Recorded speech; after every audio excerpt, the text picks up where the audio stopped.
Reading. Slow Commodore 64 style reading. More than the usual. Jack Ryan is married to Beverly Crusher? Turbulence. Pardon? Turbulence. Solar radiation heats the Earth's crust, Know-it-all thinks stewardess doesn't know what turbulence is.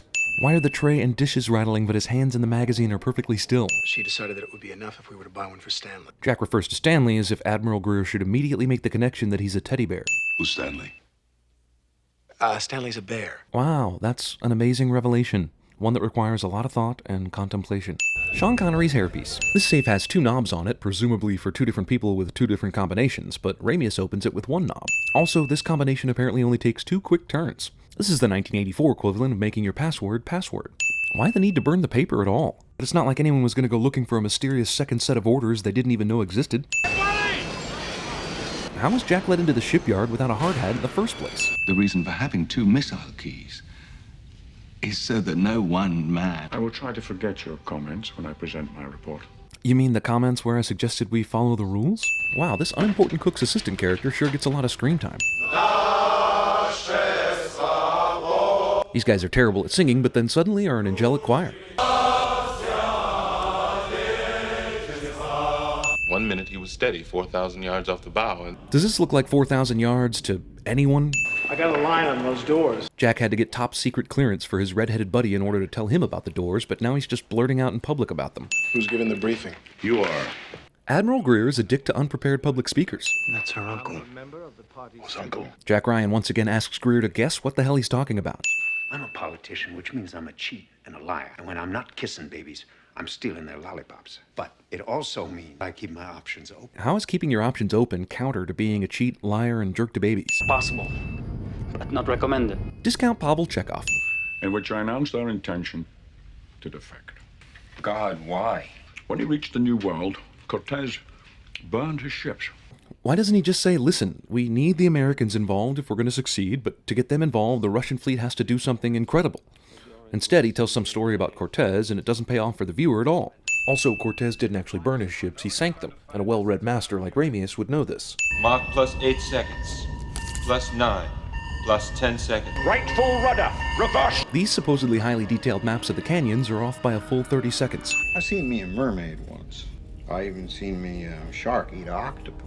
I ain't never seen no phantom Russian submarine. How does a shark eating an octopus fit into this series of fictional things? Not allowed to invade that except in time of war. Mister, if you don't get me on board that goddamn submarine, that just might be what you'll have. Military guy disobeys orders because an analyst gave an impassioned speech cliche. Strange men just fished out of the ocean are allowed to wander around the Dallas Bridge in wet clothes. Call Chief Watson to the con with his sidearm. Oh, now you're gonna kick this guy off the bridge.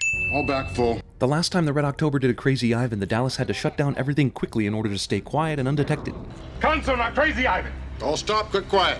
Here, they do pretty much nothing. But it's not until the boat cavitates going backwards that the Red October can hear them. And I was never here. Wouldn't Greer have identified himself long before this? He just self-destructed a missile. I mean, this guy didn't have any idea who he was until now? Why is Jonesy coming aboard the Red October? Isn't he a sonar guy? He brings virtually nothing to this meeting with the Russians other than they just so happen to need him later, which of course they had no idea would be the case. Later we find out that the missile doesn't arm in time to hit the Red October, which is a bunch of bullshit. How the f*** do you miss on this opportunity? I mean, they're just sitting there. What do you mean another torpedo? Where the hell did it come from? In fact, how does no one know about Victor's sub? He doesn't have a Caterpillar drive. Yet somehow he entered the area close enough to fire a missile that couldn't arm in time, and no one noticed? He's away. Jonesy takes the Russian sonar guy's job. This guy is now officially useless. You're heading straight into that torpedo. Everyone in the movie just seems absolutely baffled at what the hell Ramius could be doing by turning into the torpedo. Like, not one of them thought he might be racing to get to it before it armed. I thought of that when I first saw this movie and I was 10 years old. So this time they actually had to speed toward the torpedo in order to close the distance before the missile could arm itself. I mean, seriously, how did they f***ing miss the first time? They should have been plenty far away enough for the missile to arm itself on that first go-around. Where's this asshole been the whole time? What has he been waiting for? He's had almost the entire ship to himself for like an hour. He could have incinerated it by now. A goddamn cook. That's racist.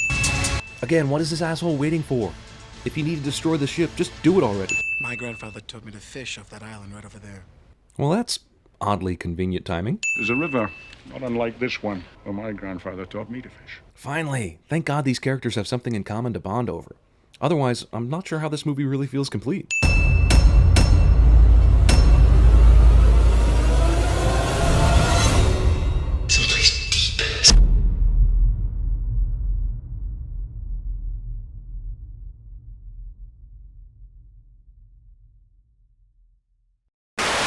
help us out?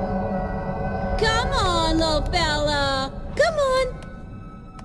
Dory, I'm a little fella. I don't think that's a little fella. Oh, big fella. Well, okay. When the world trembled at the sound of our rockets, well, they will tremble again at the sound of our silence. The order is, engage the silent drone. Hello, darkness, my old friend. Balance control. Open out the doors. Captain, engineer reports 105% on the reactor possible, but not recommended. Go to 105 on the reactor. That's impossible. No one can give more than 100%. By definition, that is the most anyone can give. The final frontier. These are the voyages of the ship Enterprise. Its 5-year mission. In terms. How's the coffee, Ryan? Put that coffee down. Coffee's for closers only. 25 meters. Land control. Depth 25 meters. 0 up. Mark this bearing.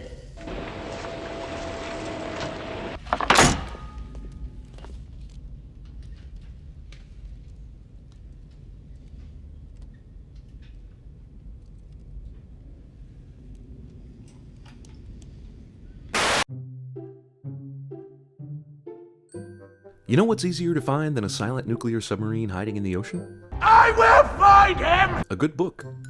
Especially when Audible has over 150,000 titles for you to choose from, including The Hunt for Red October by Tom Clancy, narrated by Jay Charles. Who's that lost? They actually have tons of Tom Clancy books. Yeah! They even have Threat Vector, narrated by Lou Diamond Phillips. I'm Lou Diamond Phillips. And believe it or not, I want to help you. So head on over to audible.com/CinemaSins and sign up for your free book today. That's right, the first book is free. I don't believe it. So save your pennies and skip the reading by heading to audible.com/CinemaSins today.